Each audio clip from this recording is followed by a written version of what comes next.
a representative from WHO. For the past few months, a group of experts and I have analyzed some key public health issues and would like to implement public health interventions. Tanzania is classified as a low-income country. According to data, the country faces a high burden of communicable maternal perinatal diseases and nutritional deficiencies. They're responsible for approximately 62% of all deaths in Tanzania.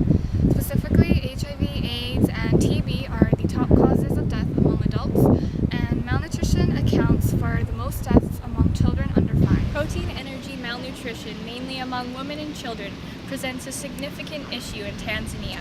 Some of the risks associated with protein energy malnutrition are micronutrient deficiencies, poor food safety, inadequate feeding, and frequent illness. Approximately 16% of infants are born underweight and 44% of children under 5 experience stunted growth.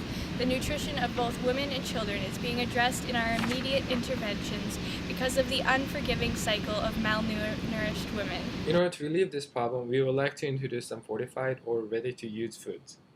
World Food Program has provided detailed ingredients and nutrients contained in food additives or replacements. Among these, we highly recommend high-energy biscuits. Each packet costs 12 cents, so we are looking at a production cost of $60,000 for 1,000 villages. This intervention is expected to reduce the PEM-related deaths and number of underweight newborns by half. However, as these biscuits are not a permanent solution, a more sustainable long-term plan must be addressed in the near future, which includes alternative income and food security programs. Our group of experts have been working hard analyzing the link between immune deficiencies and further susceptibility to disease. We've decided to focus on HIV and TB due to their deadly combination and prevalence. People who have contracted HIV are 26 to 31 times more susceptible to TB than people without HIV. Sharing or using contaminated needles and participating in risky sexual behaviors are attributable risks to HIV, and risks associated with TB are this immune deficiency, lack of access to facilities and diagnosis, and awareness on the spread of TB. HIV transmissions have shown to be more controllable, therefore managing its spread will lessen a portion of the deaths from other communicable diseases, including TB. Since all sexually active individuals, victims of rape, and newborns with HIV-positive mothers are at risk, the most possible interventions are community-level sexual education and the distribution of free condoms. By offering global advertisement, condom companies can provide free condoms. With NGOs, schools, and health facilities, they can be distributed to the most rural areas. Organizations such as International HIV/AIDS Alliance can help train volunteers to teach the proper use of condoms and provide basic knowledge with active participation from the public. The promotion of using condoms and awareness could increase the proportion of the population practicing safe sex to 50% in both sexes in 2 years. This intervention will also require collaboration with the government to incorporate. Education on TB alongside HIV will help mitigate deaths associated with them.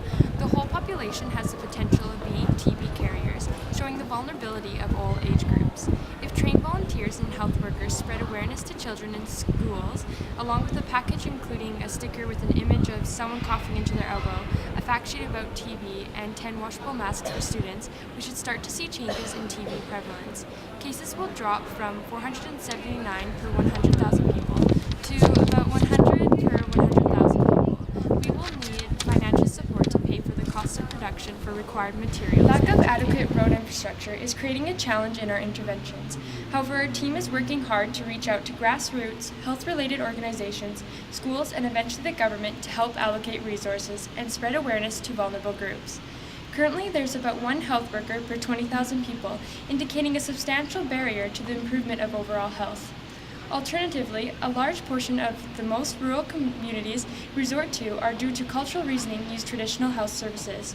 Studies have shown that accessible, cost-effective interventions could address approximately 85% of the disease burden. Therefore, being innovative and adapting to the accessibility of different communities is important. So we hope these recommendations will be taken into deep consideration and implemented within a year or so. Our team has a strong passion for this country and truly wish to improve the health of the population. We're looking for funding to launch our programs, so if you're interested in supporting, please contact us.